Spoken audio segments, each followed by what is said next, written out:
Hey, Mom, Dad, and Pat. Here I am at the old homestead in the mountains, and here's my lovely Toyota and this lovely yard where I've been living and very happy. My dreams come true in many respects, and that's is a sculpture that I have hanging from the tree. It brings harmony and peace, and I think it's quite lovely. And you either love it or you don't love it.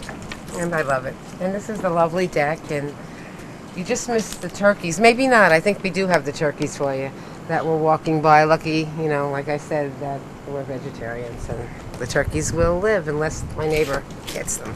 Anyway, it's getting cold. It's snowing a little. I don't know if you can see the snowflakes, but come on in. This isn't Bob Villa's place, but it's Vivian's place. And this is the kitchen. Not exactly neat as some people might like it, but it's cooked in. I've been cooking pierogies, yum yum. And come on in, it's nice and cozy, and here's the little wood stove fireplace area, which we are probably gonna light up one day. And this is the rest of the living room. And Iggy, my cat. So anyway, I'm gonna sit down and relax. And this is Iggy, the cat, who's very good at killing mice. She actually did kill a lovely little mouse Thursday evening. Yes, she did. Anyway, I wish I could be there in person, but my heart is with you, Mom and Dad, and I just would like to share some things with you that I've learned that may seem a little strange to you. But the main thing that I want to tell you both is how much loved that you are, how God, Goddess, however you want to call it, loves you, and how you're not alone, and how much help there is available as far as illnesses and anything in life. We have all these angels and guides that are with us, and it's hard for a lot of people to believe in angels, and I just hope that you could just take a moment, and when you're feeling sad, and the cat is Izzy, go away now. When you're feeling bad, and just take that little deep breath and go for it. What if you have to lose? No one's telling you to send money in, and they're going to send you this back in 6 weeks. It's just something that you can do. Why not? Humor me at least. But anyway, I also want to tell you some things that I've learned, which is the reason why I'm here now. I'm here in this house, a place that I've dreamt about for the last few years, living a life that I've dreamt about. My wildest dreams have come true. And a couple of years back, when I was really sick with the Lyme disease, I started reading some books. Actually, it first started out when I went to a meditation, and I put out into the universe the fact that I wasn't happy with my life and that I wanted some kind of help. And moments later, after leaving the meditation, I went into a bookstore that was underneath, and I'm walking around. It's a spiritual bookstore. I don't really know what to get, and I knew that there was a book for me, and I just kind of looked around, and off the shelf falls a book right into my hands, and it opens up to a page, and I read that page, and it said something to the likes of, your thoughts are creating your reality. And somehow it clicked. I bought the book, and I proceeded to find out some incredible information that was hard to believe at first. Things like you create everything in your life. I mean, I'm saying, how could I create things that are painful and so awful in my life, like my illness, like the situation, Mom, that you were going through a couple of years ago in the hospital? And how could any of us create something like that? But there is a bigger picture, and if you think with your brain, sometimes it's really hard to understand some of these things. Some of these things have to be taken on faith. And I didn't completely understand, but I figured, let me try this. And I was really working very hard, thinking the good thoughts that I wanted, and I'm still learning about how we can create from these thoughts. But one of the things I did was I kept visualizing in my mind what it was that I wanted. And to do that, you have to really know what you want. And a lot of times we think we know what we want, but unless you take a few minutes to settle down in a quiet space, and that could be any place. For some people, their mind is quiet when they're washing the floor or doing the dishes. Others, maybe it's a little walk. Just sit in in a window looking at the sunset, staring at a leaf. Everything is a miraculous miracle that we have in our world. So by quieting yourself down to really think about what it is that you really want. And of course we all want to be healthy, we all want to be happy, but think about the little details. And then start thinking about how wonderful it is to have those things and about how lucky you are to be here on earth experiencing whatever it is you're experiencing, and put your energy into what you want. Think about it. Take a few minutes each day, and just whether with me it was easy. I mean, I knew exactly that I wanted to live in the mountains. I was tired of the city.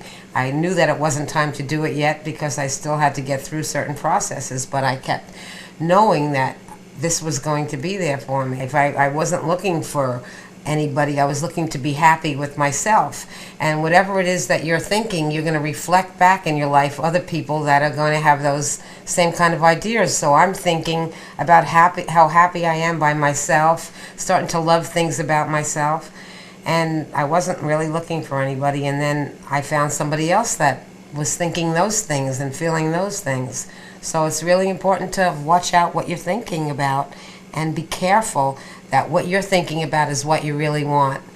And not to think about negative things or worry, because worry is thinking and putting the emotion into it. And Mom, I know you do this a lot. You're always saying this is wrong and that's wrong, and then that's what you're creating. But if you would just switch it a little bit and say this is right and this is wonderful, and that's what you're going to get. So it's not too late, you know. You're not too late to jump into the new age, as they call it. I hate that. I think this is originally how we were many years ago, and we're coming back to that. So it is available. There's a lot of wonderful ways to think and a lot of help available. So all you have to do is just be positive and don't concentrate on the things in your life that aren't great. And I know, Dad, that you're having this problem at the moment with your health. I really do believe that you can put energy into visualizing yourself healthy again. Think about yourself when you were younger. I had seen some picture recently of you back when you were in the service, and it may be hard to stretch your imagination, but think about how you felt when you were younger. It doesn't have to be back then. Think about how you felt 20 years ago. Think about a time in your life when you can breathe better and relax, because tension constricts. It's a scientific fact. When you're tense, you're constricting, you're not breathing. But when you're happy, think about when you're joyful. You're opening up to all the wonderment in the universe. You're opening up your lungs. So a good medicine, and it's going to sound strange for your dad, but it's to laugh. The more you laugh, the more you're going to open up your breathing passages. So instead of watching some of the stuff on TV that you maybe watch, try to watch a little more things like All in the Family or comedies, or do whatever it takes to laugh. Try to find the humor. Everything has a humorous side to it. And laugh a little bit more. And try not to be upset, because that constricts. I know with myself there are moments that I'm going through this or that, and that may not be so great, something I have to do, and if I'm worried about it, I can barely breathe and I can't even think. But the minute that I start to laugh, like a million ideas will start to come in. And the universe loves laughter, and it will work with you. And I hope to be seeing you all soon. As for Pat, I love you too, and I hope that you could take this advice to heart, because it's something that all of us need to work on, or play with if you'd rather hear it that way. So I hope to see you all really soon. And Mom and Dad, I'm going to be sending you a special little meditation tape, and I hope you can just put it in and relax and try it every day for a few weeks. It won't be that long, and I think you'll get a lot of benefit from it. I'm really happy, and I thank both of you. And I'd just like to talk a little bit about something that I've learned over the last few years of my studying, and something that I teach my students and I share with people. The reason that we're here on Earth is not because we're supposed to be here to suffer, or to be ill, or to be in poverty, or so we can learn about things. The fact is that we already know everything. We came down to this earth so we could remember. We came down to this earth so that we can experience love and we can experience ourselves as divinity. And that's what's happening at this time now with humanity. We have gone through cycles within cycles within cycles. And as in everything in life, there is an evolution at some point. And at this point in evolution, it is time for man to realize their own divinity, how perfect that we are. And when you can realize that about yourself, and when you can love yourself and forgive yourself for anything that you might think about yourself that's wrong, because that's where illnesses start, by thinking bad about yourself, thinking that you're not the wonderful being that you are. Everything about us is perfect. The only thing that is not perfect is the way we view ourselves. It's the judgment that we make. So if we can just allow ourselves and everybody else to be who they are and not get so uptight and angry about it, the whole world would just be such a peaceful, wonderful place. So just remember that you are love, you are loved, and remember that all you have to do is just reach out and accept the love. Be open to accept the love, and accept it and expect it to come in many, many ways.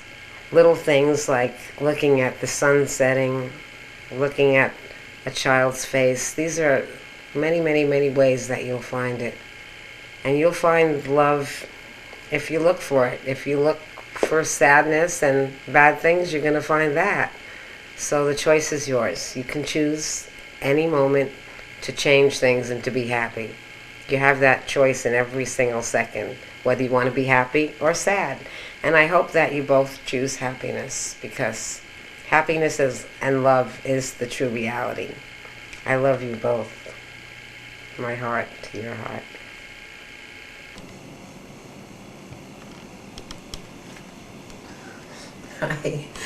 Hi. I wanted to also let you all experience some of the ways that I help people to relax and to heal.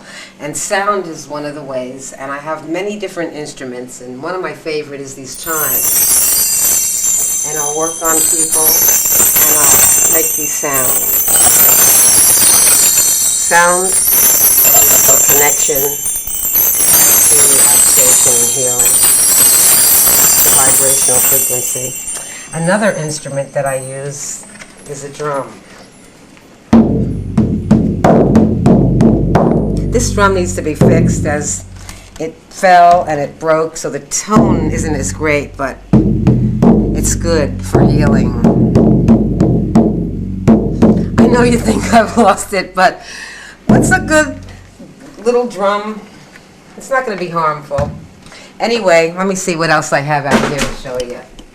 I use bells. Angels love bells. I use bells to call on the angels. I use a shaker. The body has energy. And when you shake the shaker, it helps to move the energies around. Everything is energy. It's a scientific fact. And what people like me do is we manipulate the energies to be beneficial to the physical body. Certain sounds can really be horrible to the body and make you tense up and feel really horrible, while other sounds make you feel relaxed. And we all have certain sounds and sensation that work better for us than others. I happen to like the shakers and the drum. And what else do we have here? I guess most of my instruments are in the other room. But anyway, here it is. Here's your daughter. And you made her. So what else can I say? Anyway, remember that I'm here in New York and I'm thinking about you all the time, and I'm sending you out that love, and I am visualizing my dad well and healthy and being able to breathe and his heart really strong. I'm going to do that. I'm going to think of that thought every day, and I call on your angels, Dad, to be with you, and Mom. And what else can I say? I don't want to put my foot in my mouth and make you really think I'm wacky, but a lot of people are into this kind of stuff that I'm into. And, you know, there also are people that are real wacky out there and doing crazy stuff. And so, I'm not hurting anybody. Love you. Bye.